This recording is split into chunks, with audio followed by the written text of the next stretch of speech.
يريد ثواب الآخرة نؤته 2025. Mari saya panjatkan kepada Nabiullah Nabi Agung Muhammad yang kami hormati Ketua PD Al-Wasliyah Kota Langsa, Ayahanda Pengurus, yang kami hormati Ibu Kepala Sekolah SD Al-Wasliyah Sarjana Al-Wasliyah Kota Langsa dengan tema contoh teladan dan sosial.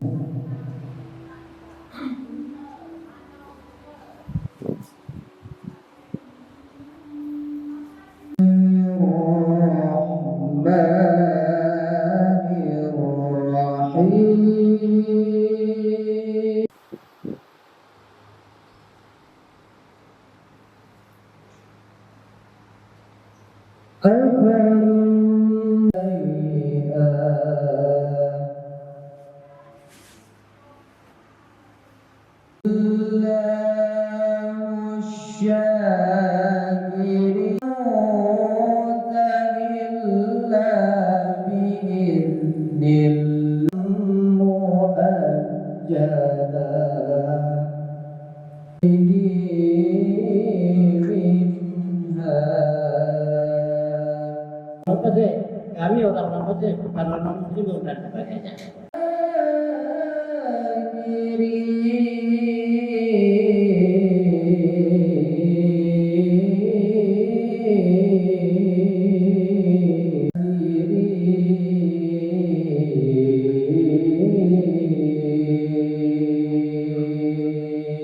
Saya muliakan Ustaz Anda Sofiyadi yang hadir, dan saya hormati para kepala sekolah seluruh dari para komitmen kita bahwa kita menyelenggarakan pertemuan musyawarah itu setiap bulan selesai Al-Wasliyah. Dan saya sekarang Al-Wasliyah itu semakin besar dan semakin kuat. Kita tentu menyadari bahwa para kuat ini saya pilih. Assalamualaikum warahmatullahi wabarakatuh.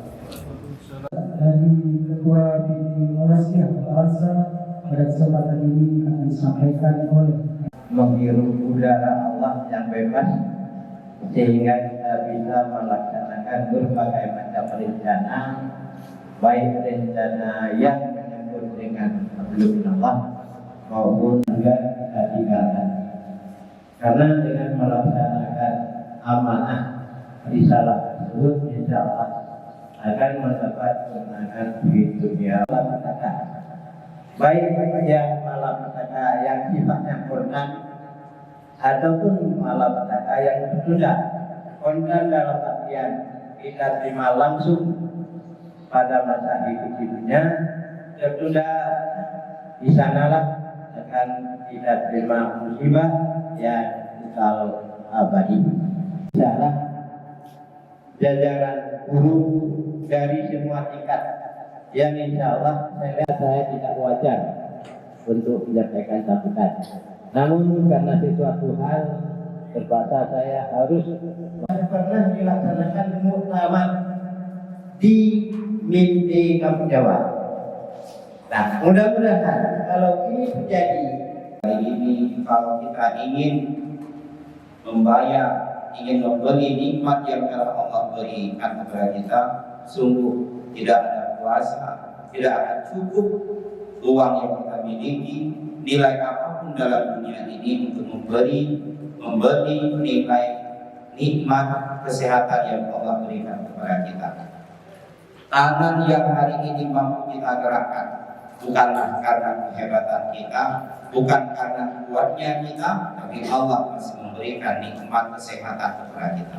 Berapa banyak hari ini saudara kita, tetangga kita, masyarakat kita, bahkan mungkin keluarga kita yang mereka tidak mampu lagi menggerakkan tangannya.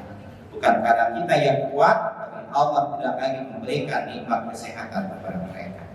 Berapa banyak yang hari ini mereka tidak bisa lagi makan yang enak, padahal nasi yang begitu lezat, daging yang begitu enak dan sebagainya, tapi mereka tidak mampu lagi menikmati. Karena apa? Nilai nikmat kesehatan sudah mati. Maka kita yang masih sehat ini sangat pantas untuk selalu bersyukur kepada Allah dengan apa yang telah kita rasakan sampai saat yang berbahagia ini. Selanjutnya, sholawat ini kita iringi dengan ucapan salam. Mari kita sajikan kepada Nabi Muhammad Sallallahu Alaihi Wasallam beserta para sahabat beliau sekalian. Yang kami muliakan Ketua Syaraf Kota Laksa beserta seluruh pengurusnya yang kami muliakan,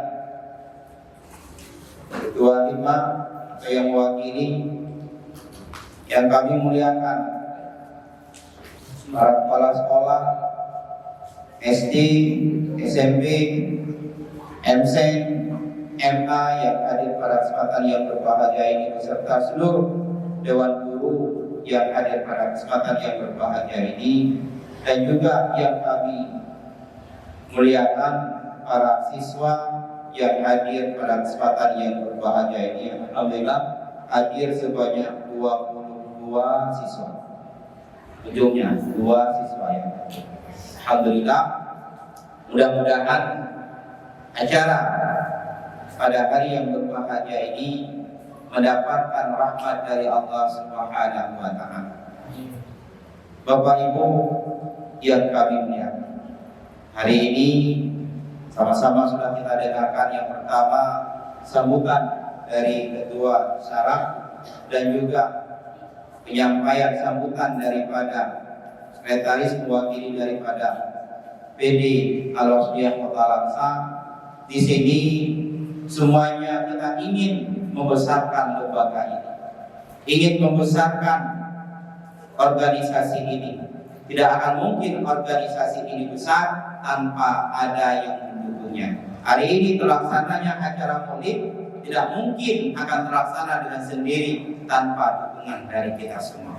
Hari ini terbukti yang bahwa kita berjalan tidak sendiri-sendiri. Maka apa yang dikhawatirkan, apa yang disampaikan oleh sekretaris tadi, ini adalah kekhawatiran jikalau setiap organisasi itu berjalan sendiri-sendiri, maka organisasi yang akan kita bangun tidak akan pernah besar.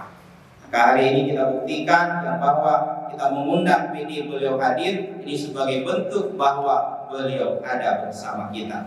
Kemudian beliau minta izin karena ada kesibukan kedua-duanya. Pak PD kebetulan hari ini Zoom kuliah dengan S2 yang mungkin beliau tidak mungkin meninggalkan pemberian materi, dan juga pada Bapak Sekretari juga ada kesibukan yang lain yang tidak mungkin ditinggalkan. Maka kita hari ini jangan pernah menganggap bahwa kami ditinggalkan, tidak demikian. Kita berbuat ini adalah karena Allah, bukan karena manusia. Ketika kita berbuat karena manusia, pasti ujung-ujungnya kecewa. Bapak Ibu yang kami muliakan, sebagaimana tema yang sudah ditentukan oleh panitia, yaitu dengan contoh teladan sosial Rasulullah. Maka di dalam Maulid ini, mana dalil yang bisa kita ambil sebagai rujukan? Kita melihat di dalam surat Al-A'raf ayat 157. Apa kata Allah? Alladzina yattabi'una rasul. Subhanallah. Begitu indah kalimatnya, yang sangat-sangat ini menjadi rujukan kepada kita. Apa kata Allah? Alladzina yattabi'una rasulan nabiyyal ummiyya alladzi yajidunahu maktuban 'indahum fi Taurat wal Injil. Subhanallah, sangat begitu indah. Apa kata Allah? Bagaimana kita bisa tahu orang-orang yang mengikuti, ini dia, mengikuti meneladani sifat Rasulullah? Lihat yang ada diterangkan di dalam surat Al-A'raf ayat 157. Orang-orang yang mengikuti Nabi maka terlihat, bahkan Nabi sendiri, Nabi Muhammad sudah Allah tuliskan di dalam Al-Quran yang bahwa Nabi yang ummi, Nabi yang tidak bisa baca tulis, tidak bisa baca tulis, namun namanya sudah tercatat, yaitu pada indahum fit Taurat wal Injil, di dalam Taurat dan di dalam Injil sudah tercatat akan lahir nanti seorang nabi di akhir zaman yang beliau ini tidak bisa membaca, tidak bisa menulis. Kenapa? Dikhawatirkan kalau nabi bisa membaca dan menulis, dikhawatirkan Al-Quran itu adalah karangan nabi.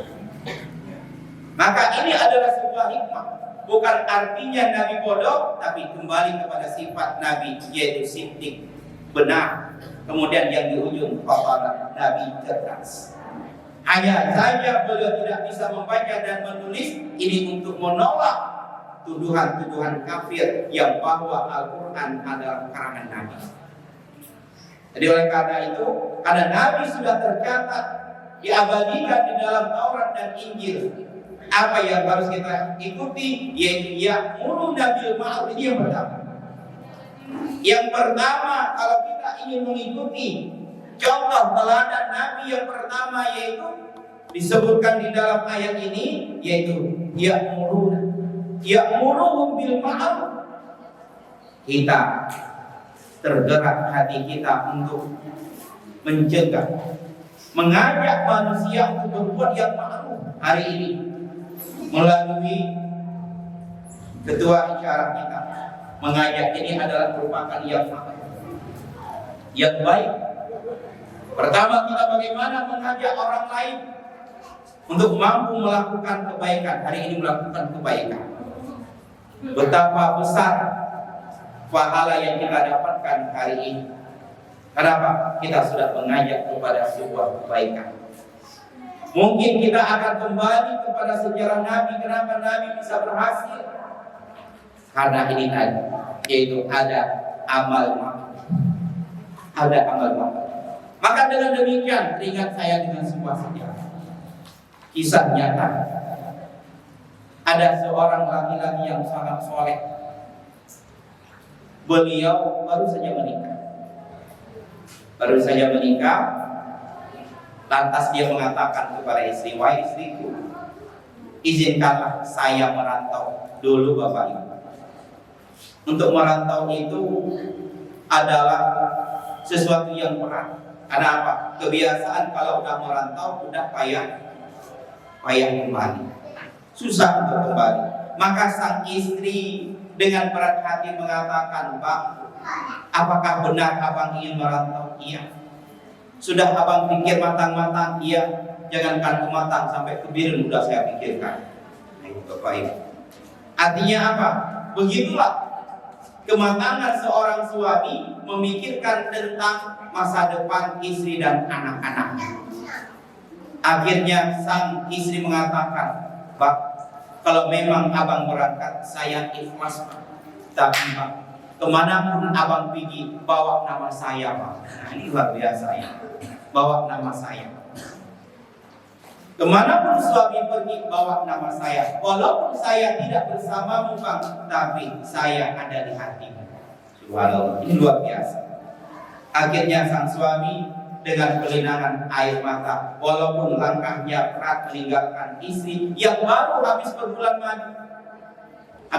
malu, baru 2 bulan beliau bersama istrinya harus meninggalkan istri.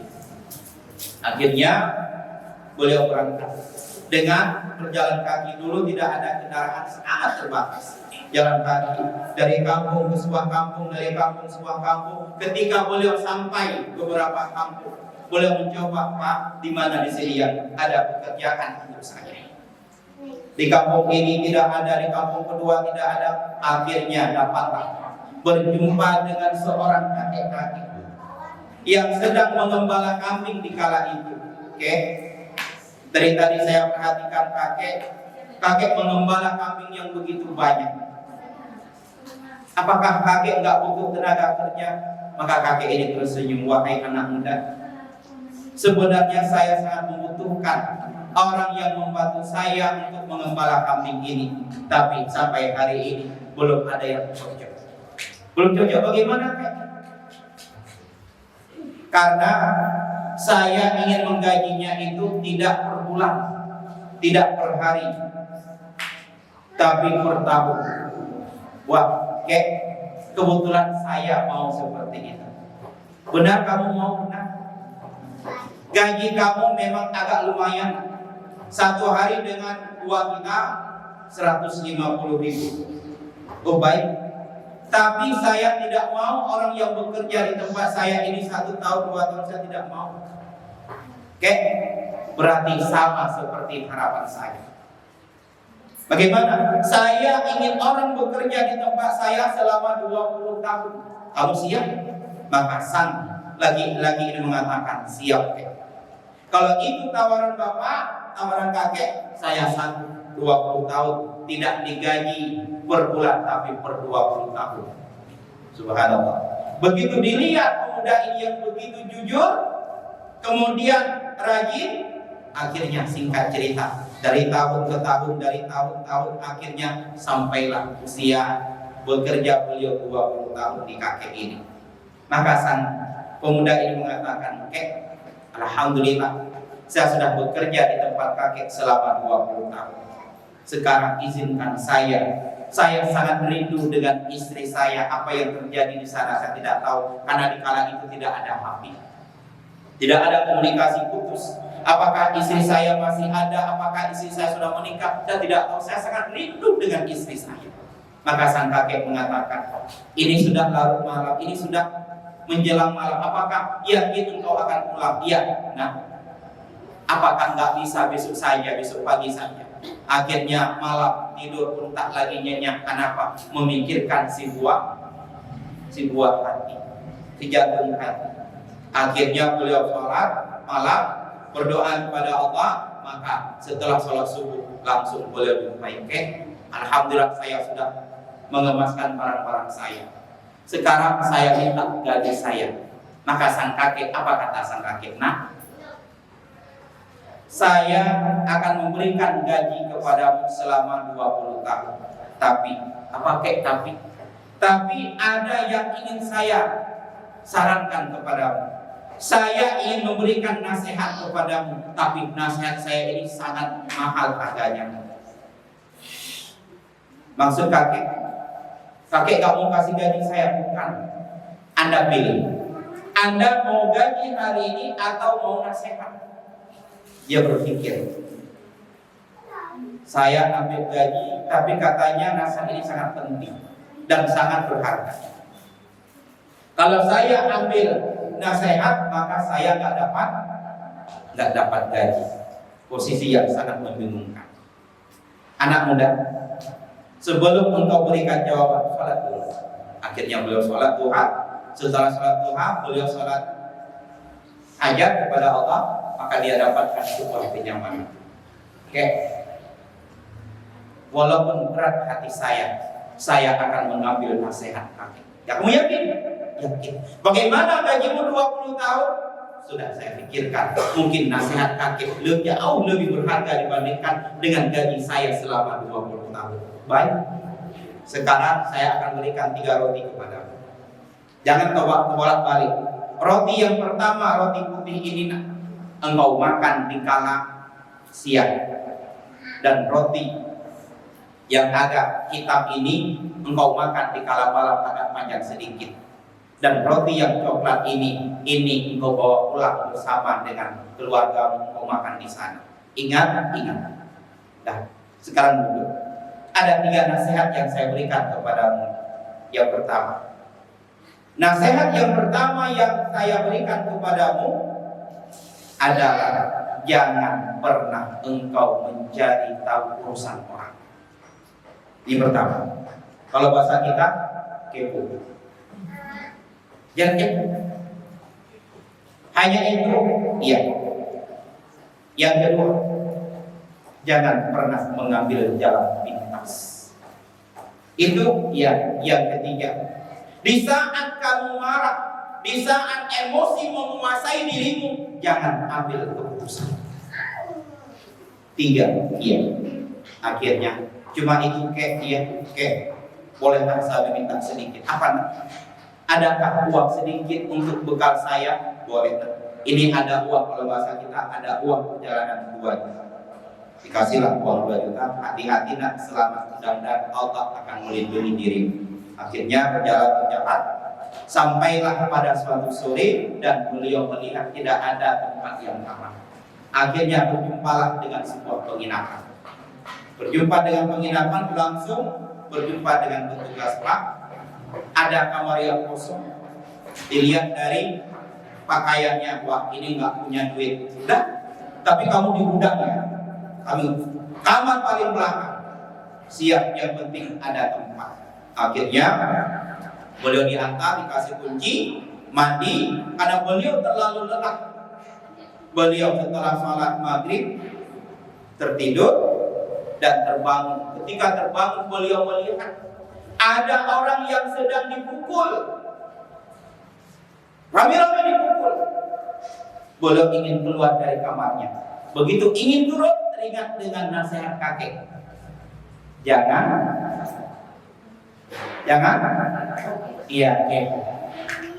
mencari tahu dengan urusan akhirnya bagaimana, ini nasihat kakek.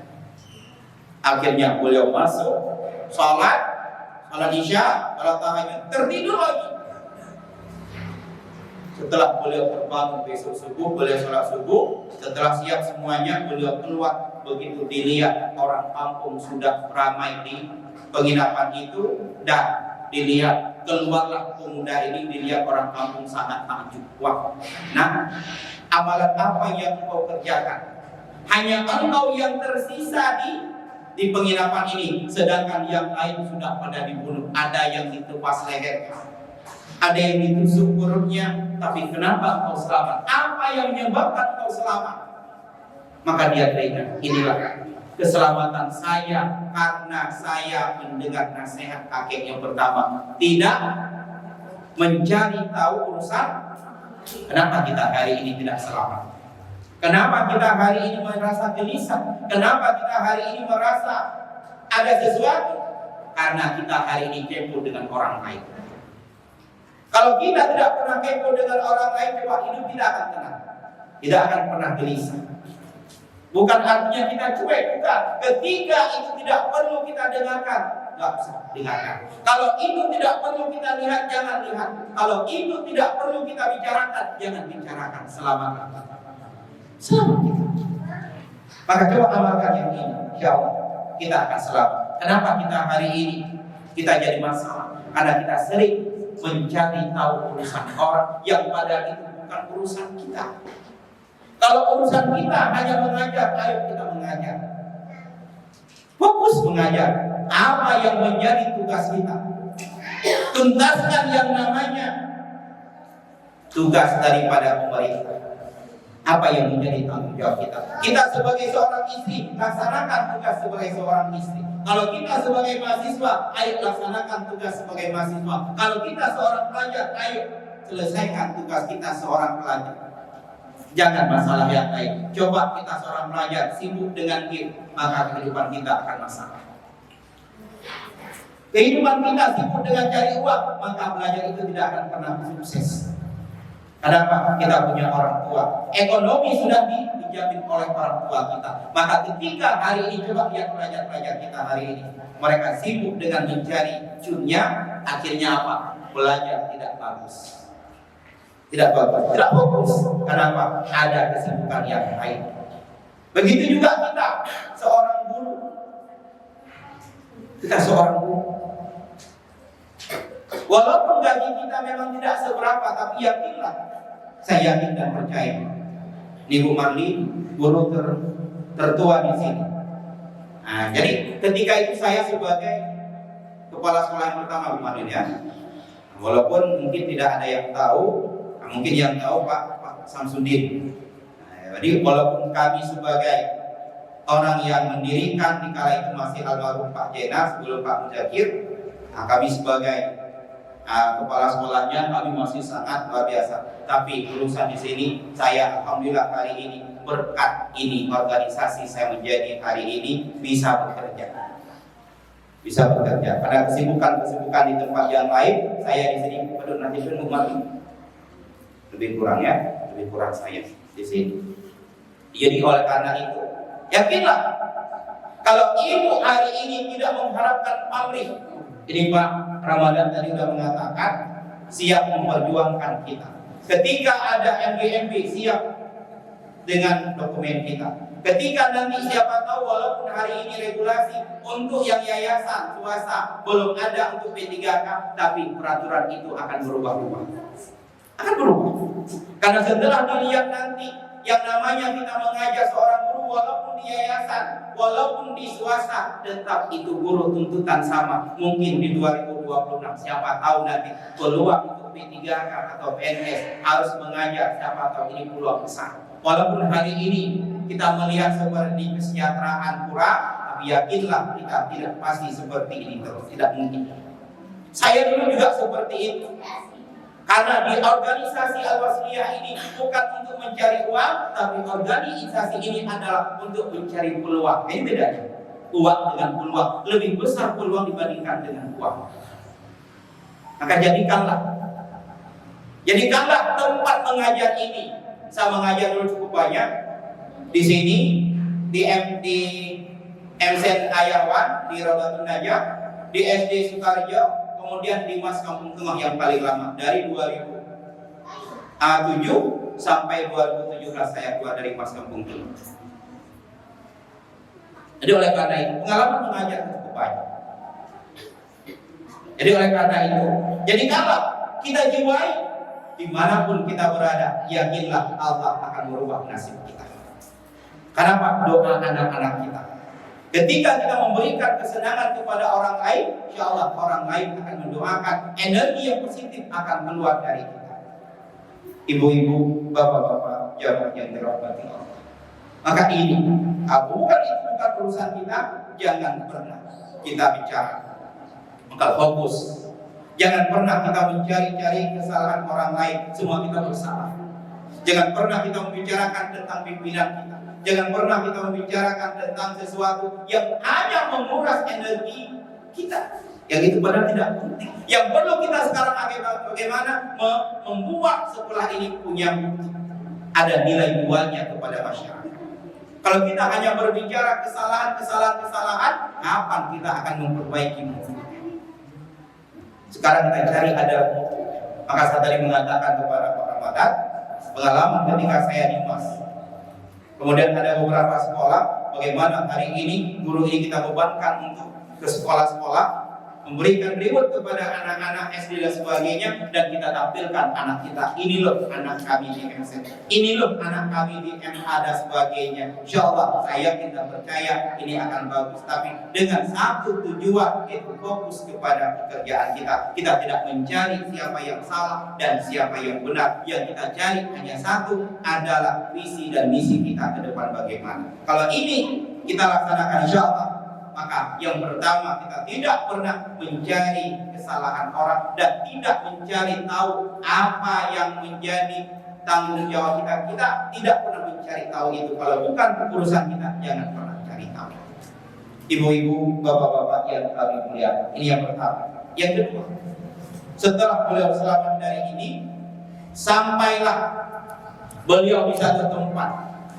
Pemuda ini berjumpa dengan orang-orang yang bertato, yang memakai rantai di tangan dan di lehernya. Maka sampai di situ mengatakan, wahai anak muda, engkau mau kemana? Maaf pak, saya pulang ke kampung halaman. Oh boleh. Bagaimana kalau seandainya saya antar, jalan ini akan cepat sampai ke kampung yang Anda sebutkan. Maka ketika di tengah perjalanan dia teringat, jangan pernah mengambil jalan pintas. Jangan pernah mengambil jalan pintas. Teringat. Akhirnya, Pak, saya di sini saja. Oh tidak boleh, tidak boleh. Engkau harus lewat jalan ini. Kenapa? Kita udah buat. Tidak, nggak apa-apa. Ini ada uang sedikit. Terima kasih Bapak telah mengantar saya. Akhirnya dia balik. Tidak jadi jalan pintas. Maka sampailah di kampung itu orang selamat.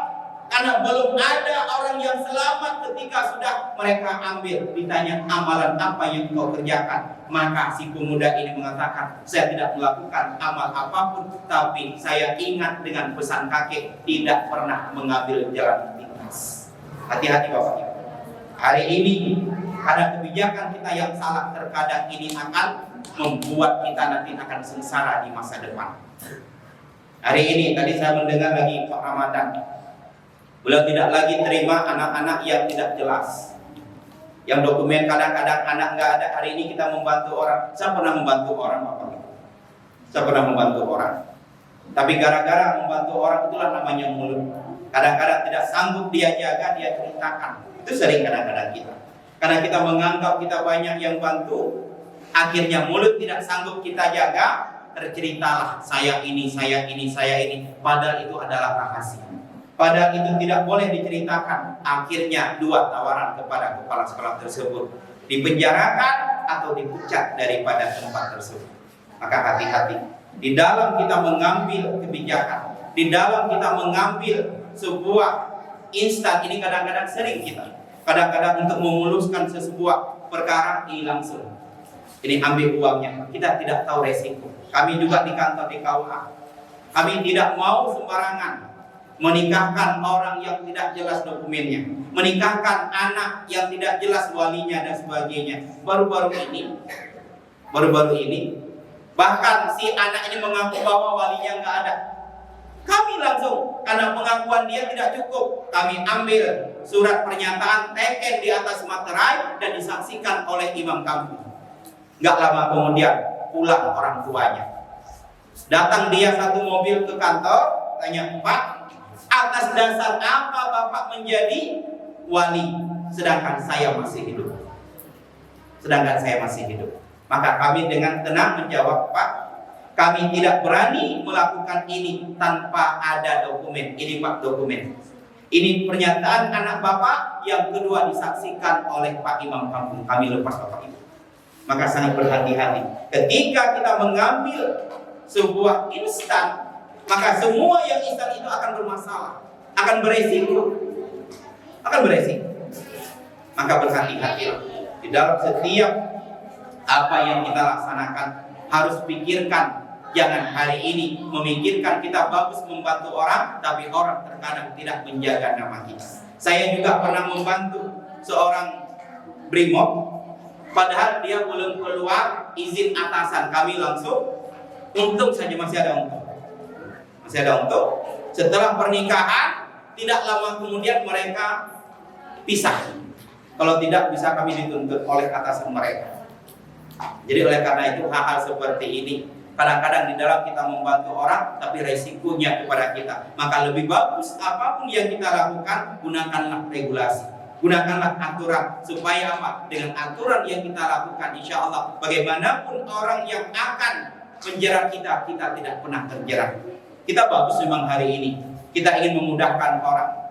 Apa kata sekarang? Kalau ada yang mudah, kenapa harus dipersulit? Benar. Tapi lihat dulu, kalau ini beresiko kepada kita, beresiko kepada orang lain, maka lebih bagus kita minta maaf. Kita minta maaf. Kenapa? Setiap yang instan tersebut, coba kita lihat hari ini Bapak Ibu, setiap kasus yang terjadi pasti jalan pintas uang. Ketika sudah dikasih uang, dia pikir sudah tuntas masalah, rupanya timbul masalah yang lain. Maka apa kata pepatah kita? Kalau sebuah kedustaan sudah kita lakukan, maka akan tercipta kedustaan yang baru untuk menutupi kedustaan yang pertama. Maka berhati-hatilah di dalam mengambil jalan pintas. Maka kenapa anak muda ini selamat? Karena dia mengikuti nasihat daripada kakek tadi, tidak mengambil jalan pintas. Ini yang kedua. Yang ketiga, alhamdulillah, begitu ingin ketok pintu, terdengar suara laki-laki dari dalam. Bapak Ibu, 20 tahun sudah kita tinggalkan seorang istri. Tiba-tiba kita mendengarkan ada seorang laki-laki muda di dalam. Bagaimana perasaannya? Pasti menggebu-gebu berdarah. Wah, ternyata istriku tidak setia, istriku selingkuh dan sebagainya. Maka hari ini rata-rata, ini khususnya yang bapak-bapak, ketika pacaran dulu, waktu calonnya kepleset, itu sama yang buang kulit pisang marah. Siapa yang buang kulit pisang? Kurang aja. Nah, marah sama yang buang kulit. Tapi kalau udah punya anak satu, anak dua, istrinya kepleset, mana matanya? Yang disalahkan mata. Istrinya. Kalau dulu sama orang sudah mulai, karena apa? Sudah mata ini memandang orang yang lebih.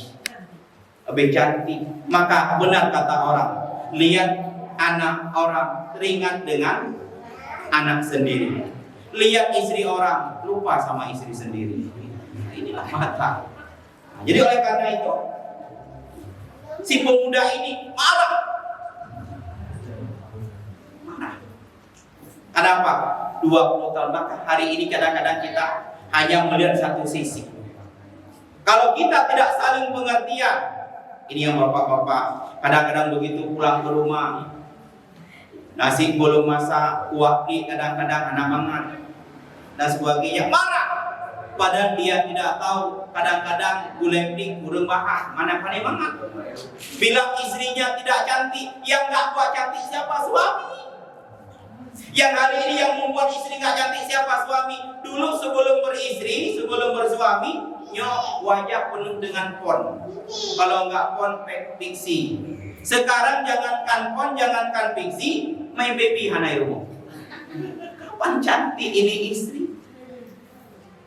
Dulu istri ini cantik, kalau nggak cantik pasti suami ini nggak mau. Pasti istri itu dulu adalah primadona di kampungnya. Kalau nggak mau. Tapi sekarang yang membuat istri tidak cantik itu suami. Pegang. Mana dulu kamu langsing, sekarang kamu langsung. Nah ini. Yang salah siapa? Suami. Lagi-lagi suami. Kenapa? Kadang-kadang asupannya kurang. Dulu ketika pacaran kadang-kadang makan bakso. Sekarang jangankan bakso, bakso bakar nggak dapat lagi. Makanya inilah, ketika kita sedang marah, hati-hati. Maka ketika dia ingin menendang pintu tersebut, teringat apa kata kakek. Ketika emosi, ketika kemarahan menguasai dirimu, jangan ambil keputusan. Akhirnya dia mundur sambil dia beristighfar. Mundur, maka cari tempat dia sholat. Alhamdulillah dapat musola, dia sholat. Setelah dia tenang, baru dia pulang. Assalamualaikum. Begitu dilihat, sama-sama melihat, abang, iya, kamu, iya. Akhirnya berpelukan. Maaf, siapa yang di dalam? Pak, itu anak kita, Pak. Subhanallah. Seandainya tadi beliau tendang pintu rusak, sampai di dalam ditunggu istrinya bagaimana? Maka dia ingat ketika sedang amarah, jangan sampai mengambil keputusan. Ini jadi pelajaran kepada kita Bapak Ibu. Ketika ibu sedang marah, ketika bapak sedang marah, jangan pernah mengambil keputusan, karena keputusan di kala marah itu tidak bijak. Pasti dengan emosi dan nafsu kita. Karena kita tidak senang, nggak pakai dia. Coba keluar dulu, tenangkan diri kita dulu, baru nanti besok baru ambil keputusan. Ketika mengambil keputusan dalam keadaan emosi, pasti nanti itu tidak akan pernah bijak, tidak akan pernah tepat, baru nanti menyesal. Maka oleh karena itu, ayo kepada kita, jadikan sebuah kisah ini menjadikan kepada kita untuk selalu menyampaikan amal ma'ruf nahi munkar. Ini yang pertama, berarti kita telah mengikuti bahwa Nabi ada mengajak kepada sebuah kebaikan. Maka hari ini kita sudah mengajak orang lain. Oh, bagi kita yang masih gadis, bagi kita yang masih lajang, apa yang bisa? Maka kita sendiri jangan sampai melakukan sebuah kesalahan. Cukup banyak hari ini mata kita, mata ini yang selalu memandang orang rendah. Coba lihat mata yang paling banyak berdosa. Begitu kita lihat orang cantik, udah marah kita. Sok cantik, cantik emang.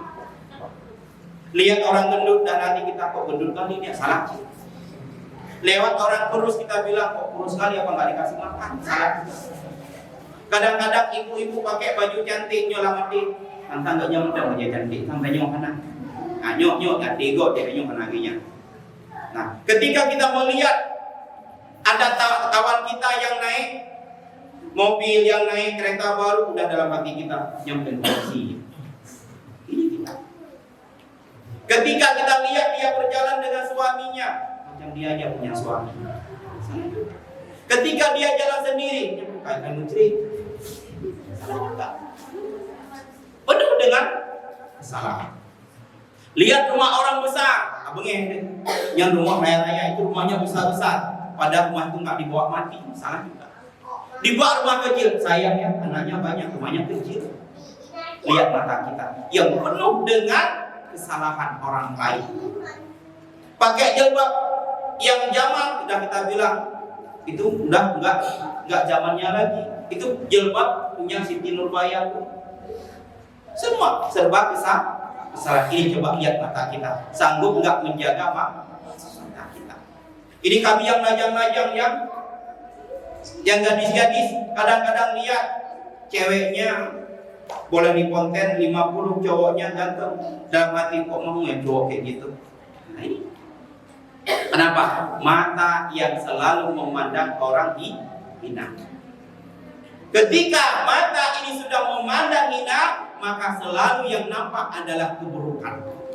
Tapi ketika mata yang memandang dengan indah, memandang dengan sebuah kasih sayang, kecintaan, maka akan lahirlah nantinya adalah sebuah kebenaran dari orang tersebut. Kalaupun salah, mungkin akan ada pembelaan. Semuanya bersumber daripada mata.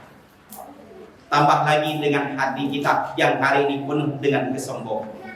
Begitu kita bercermin, kita lihat, aku kok cantik ya. Ini dalam hati. Kalau dalam hati namanya muncul. Tapi ketika dia sama orang lain, nah, jangan pernah merasa sombong. Kadang-kadang kita merasa cantik karena kebetulan duduk sama orang jelek. Apa cantik kita? Oh, saya putih, kebetulan duduk sama orang hitam, dia putih danyu. Padahal kalau duduk sama-sama orang putih, anak putih danyu. Kita bilang, oh saya ramping, kebetulan duduk dengan orang langsung. Nampak kita langsing. Kita bilang, oh saya kaya, lihat emas saya. Kebetulan kita duduk sama orang yang nggak pakai emas. Jadi hikayat itu nampak kaya kita. Jadi jangan pernah kita merasa apa kita sombongkan coba. Secantik apapun, sekaya apapun, dan dia keluar apa? Ada emas keluar. Nah, ya ditipu. Danau. Coba lihat. Anak kita hidup di AC, kita tinggal di AC, tapi begitu kita berkeringat, keluar daki yang keluar danau. Ini membuktikan bahwa kita semuanya diciptakan dari tanah kembali ke tanah. Maka karakter kita kayak tanah. Maka kalau ada orang yang ngomongnya tinggi, sombong, itu cukup dalam hati. Ini jangan-jangan diciptakan daripada tanah bukit.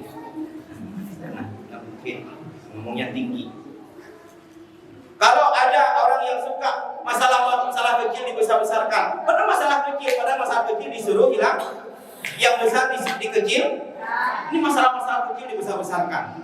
Nah, itu cukup dalam hati. Ini jangan-jangan dia ciptakan daripada tanah sengketa ini. Sedikit masalah besar-besarkan. Nah ini.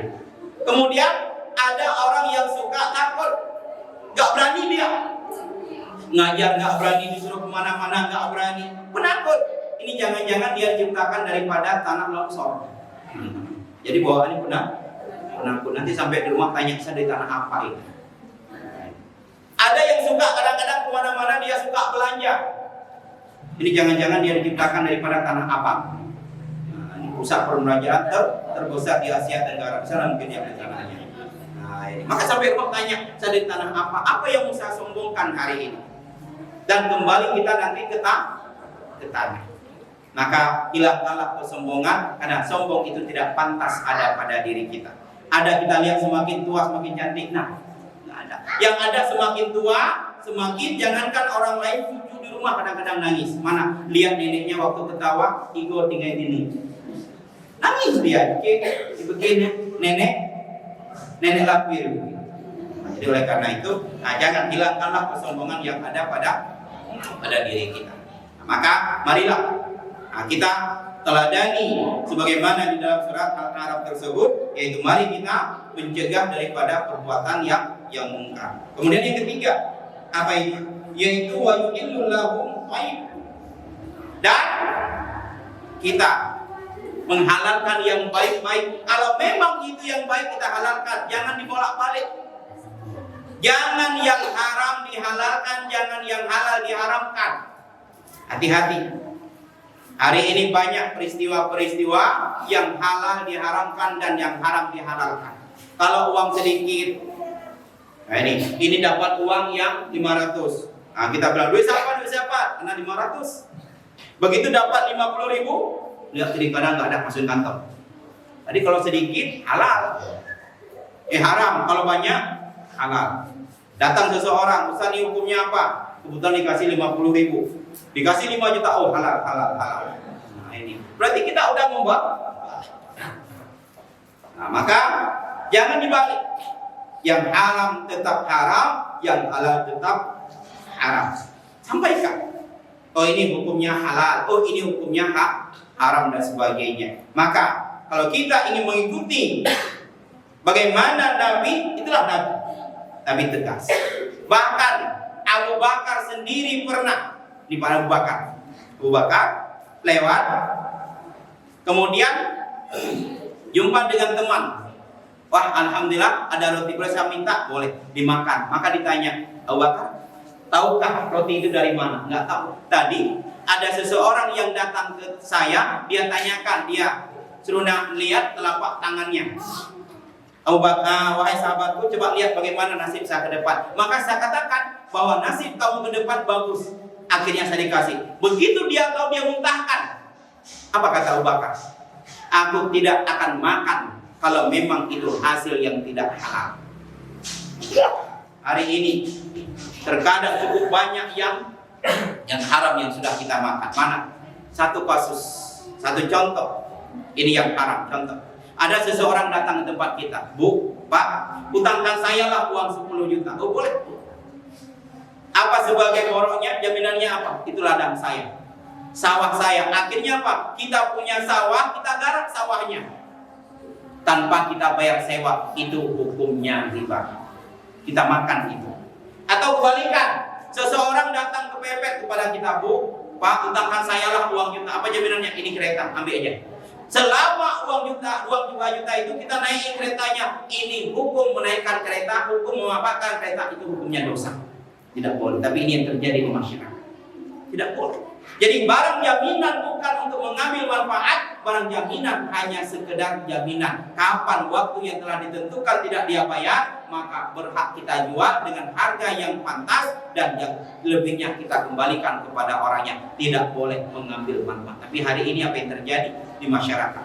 Orang mengambil manfaat daripada barang jaminan. Ini hukumnya haram. Maka kalau ingin membantu orang, bantulah dengan ikhlas. Bantulah dengan kemanusiaan, bukan mengharapkan balasan dari orang tersebut. Maka ini banyak terjadi. Kemudian mana lagi yang haram? Hari ini ibu-ibu terkadang disering ketika ingin masak, kebetulan tadi beli ikan untuk pepes, nggak ada daun, langsung ke tanah orang tanpa ada basa-basi, langsung minta sama pokok-pokok, minta daunnya ya ambil aja. Dari mana ilmu itu? Ini hukumnya dosa. Berarti kita telah mengambil milik Allah. Begitu juga hawa, kadang-kadang kita ingin membuat asam keung. Kita ingin membuat asam udeg. Lihat kiri kanan nggak ada orang, ambil terus, minta sama pokoknya. Atau minta sama orang, Bu, minta kelimbing ya 2, ambilnya 10. Keduanya. Maka jangan sebutkan jumlah. Jauh gede. Bu, Nabi atau Bu, minta ya kelimbingnya. Kenapa nggak 1 karung? Jangan sebutkan jumlah. Banyak yang hari ini terkadang begitu juga.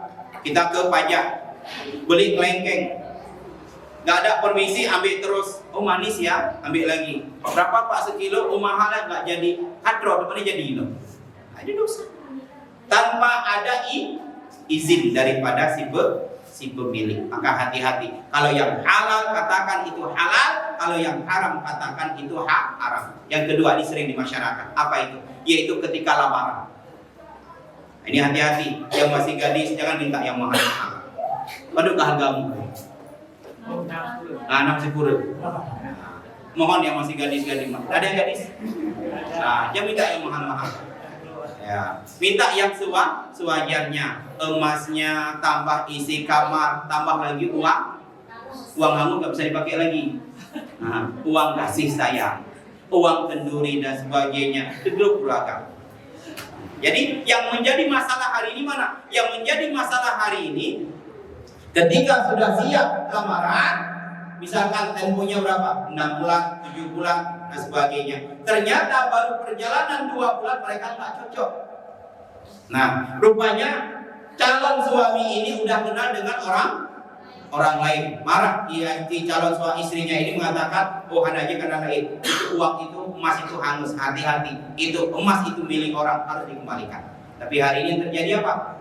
Kalau laki-laki yang buat pula emas itu hangus. Tapi kalau perempuan yang buat pula, maka emasnya dikembalikan 2 kali lipat. Itu hukumnya haram.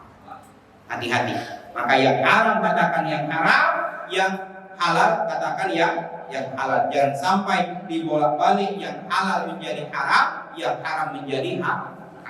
Hati-hati. Nah, kemudian mana yang lain?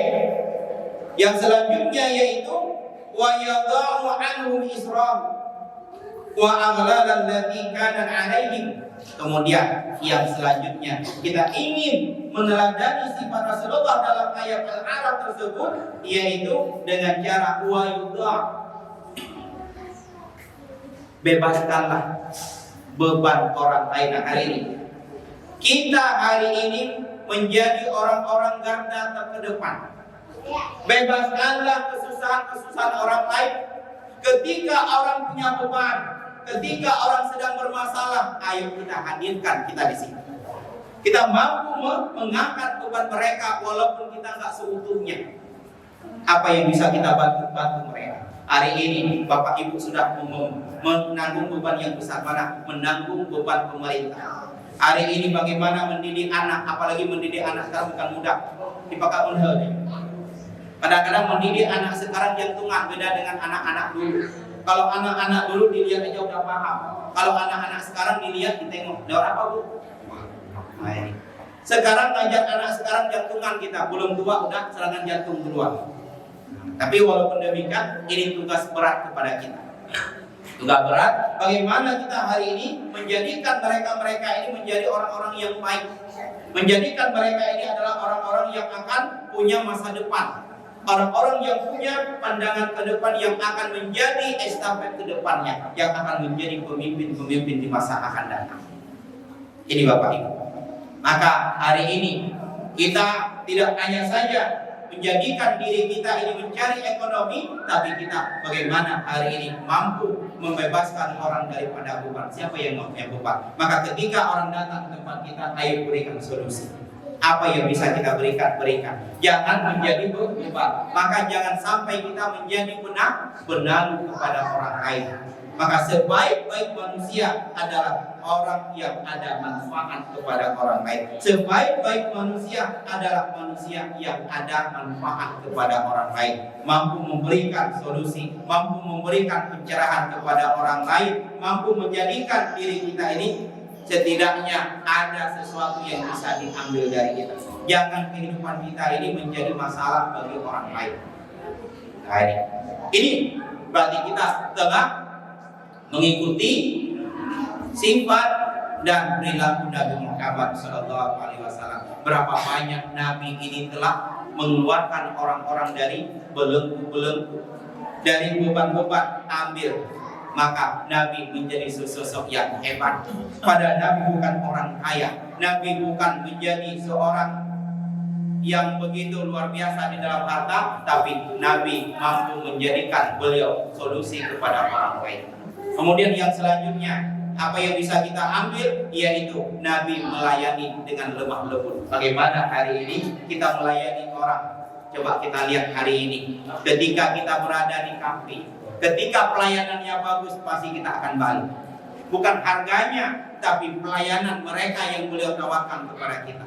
Maka ada sebuah kisah. Ada seorang suami, ketika dia baru berumah tangga disuruh sama istrinya, "Bang, sholatlah Bang. Dek, saya nggak biasa sholat." "Alah Bang, ikut aja apa yang dibuat orang, Abang ikut." Akhirnya dia mencoba untuk sholat. Rupanya karena dia bawa HP, waktu sholat HP-nya berdering. Ketika demikian, habis dia sholat, semua orang memarahi dia. kamu nggak tahu hukum, kamu ini, semuanya menghakimi bahwa dia salah. Akhirnya dia trauma. Begitu dia keluar di situ, maka dia ke kafe. Begitu sampai situ, maklumlah karena pikiran sedang kacau, dia minta kopi. Begitu udah terus, karena pikirannya kacau, maka kopinya tumpah. Apa kata pelayan? Maaf, tadi saya yang salah. Saya ganti ya Pak. Begitu pelayanannya, akhirnya apa? Dia tertarik dengan warung kopi. Dia tertarik dengan kafe karena pelayanan tadi. Maka hari ini yang membuat orang nyaman dengan kita bukan karena kita yang hebat, tapi komunikasi kita yang bisa orang terima. Kenapa Rasulullah itu mudah diterima? Karena penyampaian Nabi yang begitu luar biasa. Nabi merangkul, bukan memukul. Nabi menasehati, bukan untuk menghakimi. Begitulah cara-cara Nabi di dalam menyampaikan. Pelayanan Nabi sangat lembut. Maka hari ini berikanlah pelayanan kepada orang lain, berikanlah pelayanan kepada anak-anak kita, berikanlah pelayanan kepada masyarakat dengan lemah lembut. Dengan demikian mereka akan tertarik dengan kita. Bukan karena wajah kita yang cantik, bukan karena wajah kita yang ganteng, tapi pelayanan kita yang luar biasa. Maka tempatkanlah bahasa ini pada tempatnya.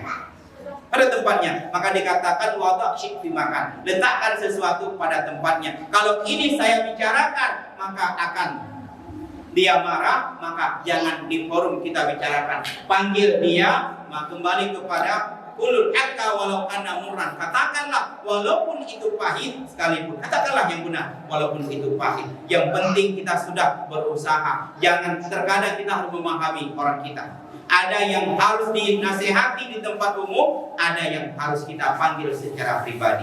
Maka bagaimana pelayanan kita hari ini, penyampaian kita hari ini bisa menyentuh orang. Karena apa? Karena saya tertarik dengan sebuah kisah, lagi-lagi kisah. Ada seorang laki-laki yang dia sangat tertarik dengan seorang wanita. Dia tahu dia bukan rupawan, dia bukan bangsawan, tapi dia ingin melamar. Bagaimana caranya? Dia tetap mencari cara supaya dia jatuh hati kepadanya. Supaya jatuh hati. Akhirnya apa? Dia setiap mau antrian, kebetulan wanita ini yang menjadi orang yang kasih jatah, orang yang kasih jatah makanan. Akhirnya setiap sampai di situ dia pura-pura jatuh piring. Jadi diambil lagi, maka ditanya, kenapa engkau selalu seperti ini? Apa jawabnya? Aku rasanya tidak makan, tidak enak makan kalau tidak melihat dirimu. Maka wanita itu akan suka dengan laki-laki karena bahasanya, bukan karena kegantengannya. Coba tengok lagi perempuan. Perempuan lebih tertarik dengan bahasa, dengan rayuan daripada dengan wajah. Kalau bahasanya lembut, bahasanya menarik, pasti wanita itu tertarik. Kenapa? Wanita sifatnya adalah melembut. Maka hari ini bagaimana? Walaupun hari ini kita mengatakan ad-dunya ulus wala mampus katanya. Nah ini dunia itu pakai uang, kalau nggak ada uang mampus. Maka kata orang Aceh, menyonapeng nainang, hanapeng hanainang. Artinya apa? Memang identik sekarang ini dengan uang. Memang kata orang benar, uang bukan segala-galanya, tapi segala-galanya pakai uang. Itu tetap digarisbawahi. Ya, uang bukan segala-galanya, tapi segala-galanya pakai uang. Yang penting pelayanan kita hari ini bagaimana kita kepada orang lain. Yang selanjutnya, apa yang bisa kita lihat daripada sifat Nabi? Nabi itu paling mudah untuk memaafkan orang lain. Kita bukan nabi, kita bukan orang hebat. Kenapa hari ini kita susah di dalam memberikan maaf kepada orang lain? Seolah-olah kita ini udah mulia, seolah-olah kita udah hebat. Terkadang ada sedikit kata-kata kita nggak mau memaafkan. Siapa kita? Nabi sendiri yang sudah dijamin masuk surga, tapi mudah memberikan maaf kepada orang lain. Kenapa kita hari ini susah di dalam memberikan maaf kepada orang lain? Mana manusia yang tidak bersalah? Maka terjadi dialog antara syaitan dengan Fir'aun. Apa kata Fir'aun? Hai syaitan, engkau adalah makhluk terkutuk. Maka syaitan tertawa. Aku memang makhluk terkutuk, tapi engkau jauh lebih buruk daripada aku. Kenapa? Engkau mengaku sebagai Tuhan. Maka ditanya, adakah yang lebih buruk dari kita? Ada. Siapa? Itulah orang-orang yang tidak mau memaafkan kesalahan orang lain. Maka oleh karena itu, karena mungkin di dalam organisasi kita, di dalam lembaga kita, pasti yang namanya silang pendapat itu ada. Pasti yang namanya tidak sama pemahaman itu pasti ada. Maka kesalahan-kesalahan itu jangan masukkan ke dalam hati. Kita tahu kenapa paku itu mudah karat, apakah karena faktor yang lain? Bukan, tapi karena karat itu berasal dari paku itu sendiri. Kenapa kapal bisa tenggelam? Apakah karena air yang ada di luar? Bukan, karena kapal itu sendiri ada yang membolonginya. Artinya apa? Artinya yang menjadikan kita hari ini tidak tenang dan sebagainya. Maka permasalahan itu, adakah kita masukkan ke dalam hati atau tidak? Kalau masalah itu tidak kita masukkan ke dalam hati, maka akan mudah memaafkan orang lain. Maka kesalahan orang lain, ayo kita saling memaafkan. Dan yang terakhir, sifat Nabi yang harus kita ikuti adalah mau mengakui tentang kelebihan orang lain. Ini yang sulit kita.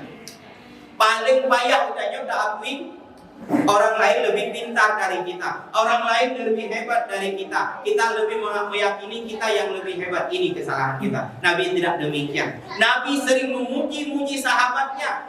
Nabi sering mengagung-agungkan sahabatnya, padahal Nabi adalah orang yang sangat penting di dalam mengambil sebuah keputusan, tapi Nabi tidak demikian.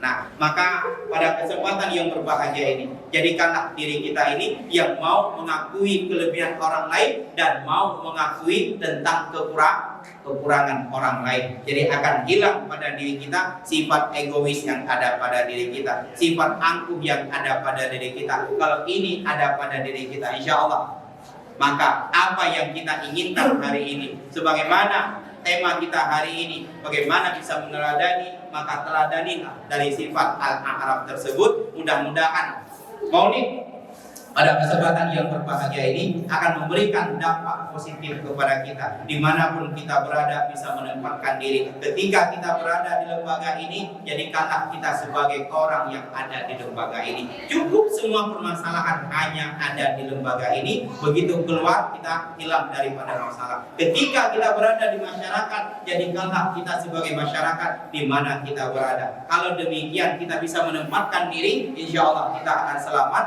baik dunia dan akhirat. Insya Allah dengan apa yang telah digambarkan di dalam surat Al-A'raf tersebut, ini akan menjadikan kita menjadi umat yang benar-benar dirindukan oleh surga dan umat yang benar-benar yang dijadikan sebagai panutan dan dijadikan sebagai orang-orang yang istimewa di akhir zaman ini. Maka Nabi juga sangat bahagia. Kalaupun hari ini kita tidak berjumpa dengan Nabi, tapi sunnah-sunnahnya mau kita ikuti. Inilah hikmah daripada kita memperingati Maulid. Setidaknya bukan hanya saja tanggal lahirnya, keturunannya, tapi sifat akhlak beliau yang harus kita ikuti dalam kehidupan sehari-hari kita. Maka mudah-mudahan dengan dalam surat Al-A'raf tersebut ini bisa kita aplikasikan dalam kehidupan kita. Insya Allah kita akan menjadi umat-umat yang hebat di akhir zaman. Nah, mudah-mudahan apa yang kita sampaikan hari ini ada manfaatnya. Maka kita tutup dengan doa.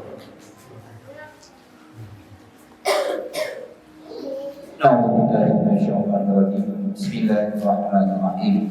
Alhamdulillahirabbil alamin, hamdan yu'affi wa yukafi'u wasila. Ya Rabbana lakal hamdu kama yanbaghi li wajhika al-karim wa 'azimi sultanik. Allahumma shalli ala sayyidina Muhammad wa ala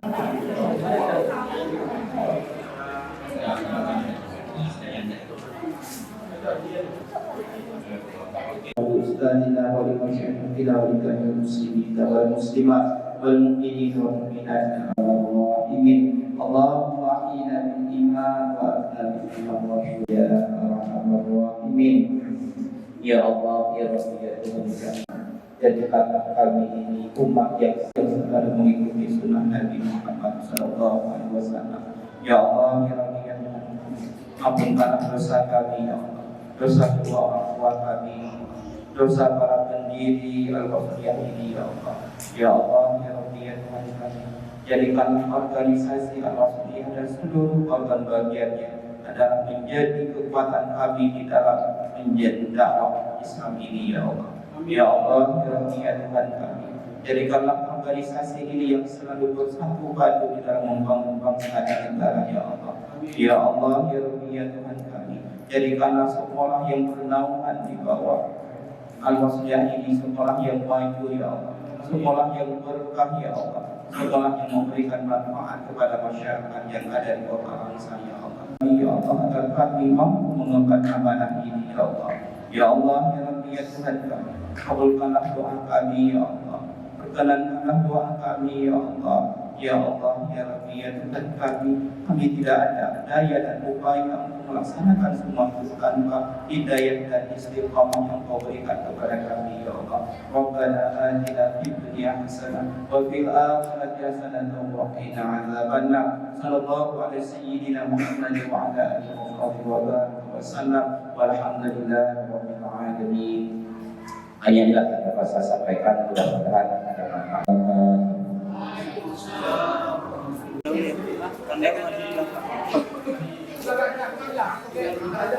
Bisa.